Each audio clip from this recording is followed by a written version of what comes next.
कोल्हापूरची महिला पैलवान रेश्मा मानेनं उत्तर प्रदेशातल्या राष्ट्रीय कुस्ती स्पर्धेमध्ये सुवर्ण पदकाची कमाई केली आणि महाराष्ट्राला अभिमानास्पद कामगिरी दाखवून दिली। राष्ट्रीय कुस्तीमध्ये सुवर्ण पदक पटकावणारी ती महाराष्ट्राची पहिली महिला पैलवान ठरली। सिनियर कुस्तीमध्ये रेश्मा मानेचं आता पुढचं लक्ष आहे ते सिंगापूरमध्ये होणारी राष्ट्रकुल कुस्ती। या स्पर्धेसाठी रेश्मा सध्या तिचे वस्ताद राम सारंग यांच्या मार्गदर्शनाखाली कोल्हापूरच्या तालमीत घाम गाळते। शिवाजी स्टेडियम मधल्या क्रीडा प्रबोधिनीच्या त्याच तालमीमध्ये रेश्मा मानेशी बातचीत केली आहे आमचे प्रतिनिधी रणजित माजगावकर यांनी। रेश्मा, बाहेर दिवाळीचे फटाके फुटतायत, मात्र तू मात्र इथं प्रॅक्टिस करतेयस। तुझा कुस्तीचा प्रवास नेमका कसा झाला हे ऐकून घेण्याला महाराष्ट्र उत्सुक आहे।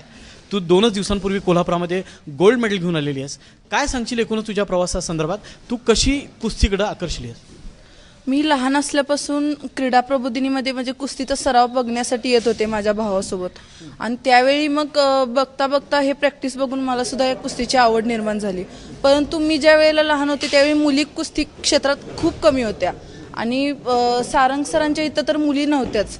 आणि मग मी म्हणजे माझ्या बाबांनी रिक्वेस्ट केली की सरांना की माझ्या मुलगीला पण इथं प्रॅक्टिसला घ्या, आणि मग सरांनी 3रीला असल्यापासून म्हणजे मी खूप लहान होते त्यावेळी मग सरांनी मला प्रॅक्टिसला घेतलं।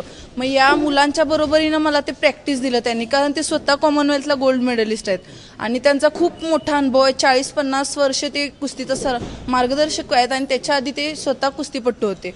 आणि मग या सर्वांसोबत म्हणजे माझा हार्डवर्क मुलांसोबत चांगला झाला, आणि तसं म्हणजे मी मोठी होत गेले तसं माझं नॅशनलला रिझल्ट चांगला येत गेला।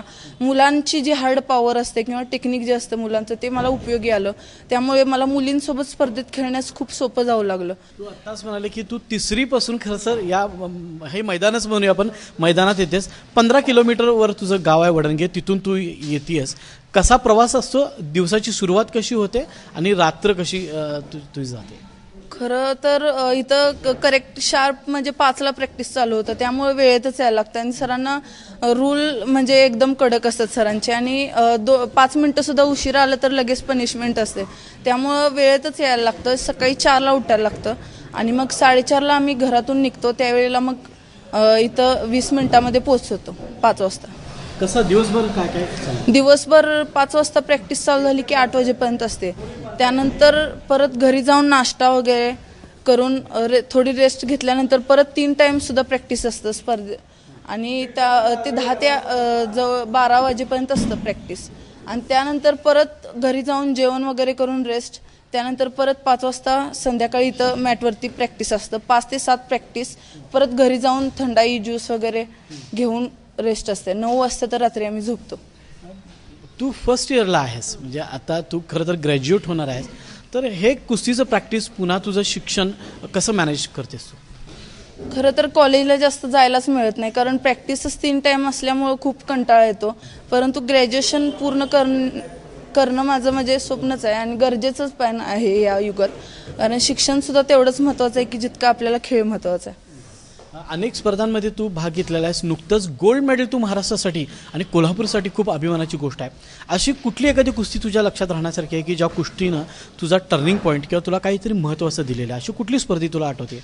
आता मी फ्रान्समध्ये ज्युनियर वर्ल्ड चॅम्पियनशिप इंडियाकडून खेळायला गेले होते, त्यावेळेला मग ती ब्रॉन्झ मेडलची बाऊट माझी खूप महत्त्वाची ठरली, आणि त्यामध्ये थोडक्यात माझी कुस्ती गेली होती ब्रॉन्झ मेडलची, आणि तो खूप महत्त्वाचा पॉईंट होता, कारण अनुभवसुद्धा खूप महत्त्वाचा होता तो, कारण माझं त्या ठिकाणी ब्रॉन्झ येता येता निघून गेलं, आणि त्यामुळं मी त्यातून खूप काही शिकायला मिळालं मला त्या पराभवातून।